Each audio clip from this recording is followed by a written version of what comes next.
And so ito pala ilalagay natin. Ordinary lang to guys. Ordinary replacement. Ayan. Ito may lock siya. May kasama ng susi sa likod. Ayan o. Dalawang kable lang.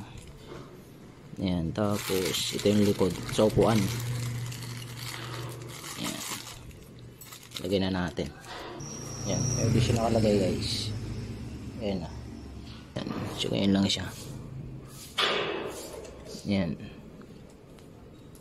Ayan lang siya guys. Tapos may dalawa siyang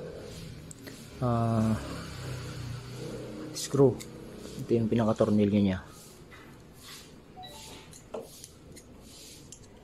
Dito sa taas. Ayan. Kapitan natin.